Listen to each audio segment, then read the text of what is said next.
I upload daily NBA content on this channel, so if that is something that interests you, then subscribe. Also drop a like on this video. It only takes 1 second and it makes a massive difference. Also, real quick, if you have not yet, there is a new episode of my NBA series, episode 14, going over the Brooklyn Nets series in round 2. So that's out now. If you haven't seen it yet, it went out today, so go watch it. With that out of the way, today I am talking about the too many options problem. And that might confuse a few people, but basically, essentially, this issue that I'm getting to is when you have a team that has simply too many guys who need the ball and need to score. So this is a problem that a lot of people will look at and not really see as a problem. Like, you have 4 guys on your team who can score 20 points and even average 20 points. What's the issue with that? The problem really comes, and I guess I'm just jumping right into this one, is where there's only one ball, and it becomes a problem in the playoffs, especially when your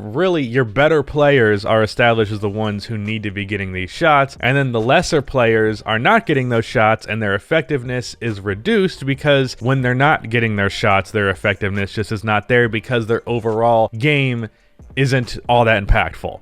So there are 2 very clear examples of this from the past 2 NBA seasons, and that is, of course, the 2020 Los Angeles Clippers and the team from the thumbnail, the 2019 Boston Celtics. If you're looking at this thumbnail, it's actually quite crowded, and it's ironic because that's exactly what the 2019 Boston Celtics were. We have 5 players who were taking 10+ shots per game and 7 players who were taking 8+ shots per game. Kyrie Irving with 18, Jason Tatum with 13, Marcus Morris with 11, Jaylen Brown with 11, Al Horford with 10.5, Gordon Hayward with 9, and Terry Rozier with 8.5.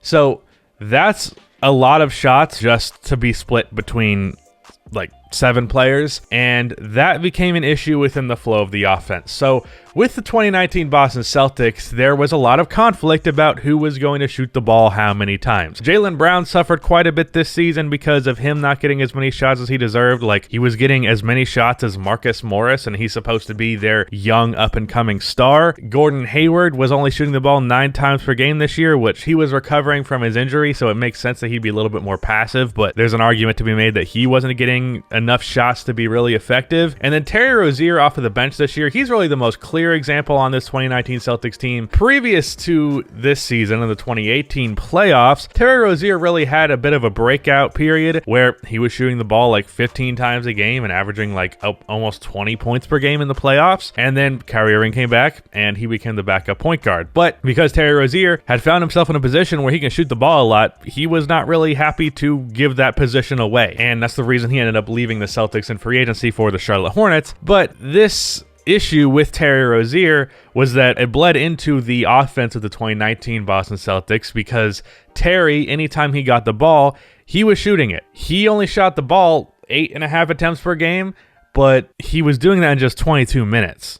So anytime he got the ball, anytime he was in the offense, he was shooting the ball. This is an issue that existed with him, and it's the reason why he shot so poorly this season, and it's the reason why on the 2020 Charlotte Hornets, he's been pretty good because he's not in an offensive system where he is starved of shots. This is another thing that existed with Jason Tatum. He would take a lot of questionable shots because it wasn't very easy for him to get shots as good as he was. And this issue persisted throughout the entire team, and they ended up getting bounced in the second round as a result of this, despite the fact that the 2019 Boston Celtics were a very talented team. So that's the first clear-cut example. Then if we can talk about the 2020 Los Angeles Clippers, the biggest example for them has to be Montrezl Harrell, because Montrezl Harrell had this reputation of a guy who averages 19 points and like 8 rebounds off of the bench. He was not playing well in the playoffs because his offense was not working for him. He was not getting as many shots because those shots were going to your better players and Kawhi Leonard and Paul George. And then suddenly Montrezl Harrell is struggling to score, and he's in a role where he's supposed to be a defensive role player, and that's just simply not what he is.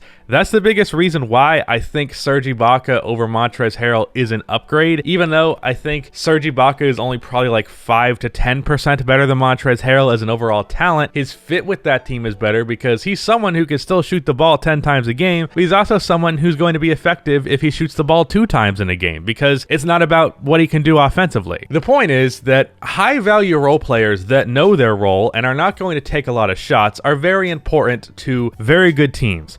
I made a video on that's similar to this one called the third star problem, where essentially my argument was a lot of just solid bench depth is more impactful than just a third star without that bench depth. So if you're in a position where you have the money and the assets to get a third star or the money and assets to get just a deeper bench unit, I would go with option B. And I think that also exists with things like this.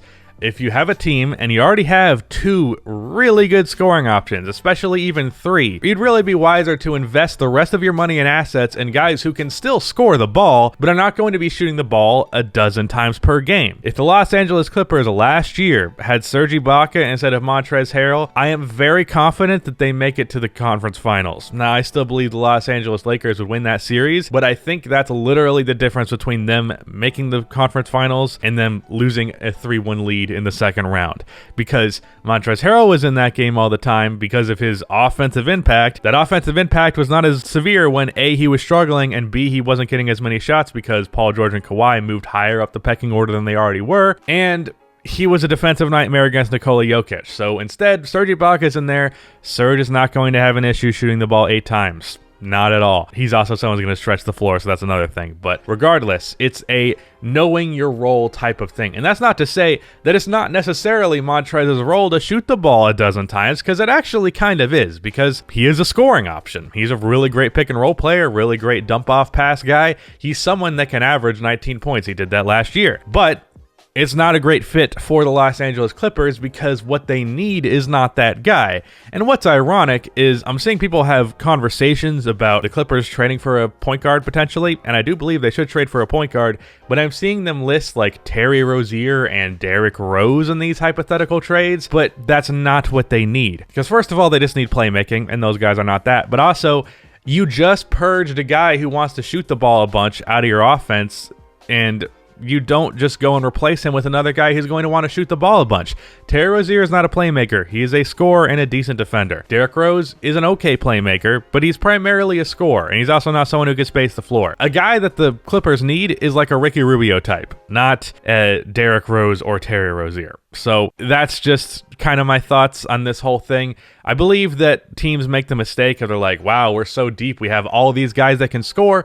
But the thing is, players who can score like to score. And a lot of these players that are on these teams are not particularly good at things outside of scoring. Marcus Morris was an okay defender. Jaylen Brown was a pretty good defender. But Gordon Hayward could not do shit if he was not scoring the ball. And Al Horford kind of got his shots within the flow of the offense, so that wasn't really a big deal. But just you could tell with the 2019 Boston Celtics, the shot distribution was clearly something that each player on that team had conflicting thoughts on. Like there were players that thought they deserved more shots, players who thought other players deserved less shots, and it just became a nightmare where whoever was getting past the ball was being selfish because they didn't feel like they were getting enough shots because they're the type of player that deserves that amount of shots. But the issue is they were on a team with a bunch of other players who already deserve that amount of shots. So it's important you manage to have the right amount of shot distribution on your team, and you manage your talent properly to the point where there aren't so many guys who want to shoot the ball that they're always shooting the ball when they really shouldn't because they're playing selfish basketball. That happened with the 2019 Celtics. It happened with the 2020 Clippers.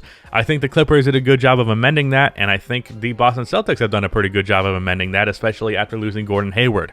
I honestly feel like losing Gordon Hayward and gaining Tristan Thompson was a positive, on top of that trade exception that they're going to turn into a very good player. I'm hoping for Jeremy Grant because you know how much I like Jeremy Grant, and I think that would make that Celtics defense ridiculous. Tatum at the 3, Grant at the 4, Tristan Thompson at the 5, and then obviously Kemba and Brown as the guards. So that's a very good team, and they can just literally trade 2 first-round picks and nothing else in order to do that because they have that massive trade exception. That's what I think their move should be. But anyways, I thought the Celtics losing Gordon Hayward, it was like, hey, it just becomes more clear here that Kemba, Tatum, and Brown are the guys taking the shots. And it's nice to have other offensive options. It's nice to have guys who can create offense, and ideally everyone can create offense, but the problem with that is when you have all these players that want to create offense, or that can create offense, they're going to want to, and when you need them to not want to, that's not going to change. Shout out to Rudy for editing this video. If you have not checked it out already, new My NBA video, but that is the end of this video. Please be sure to like and subscribe for more NBA content like this, and cue the outro music.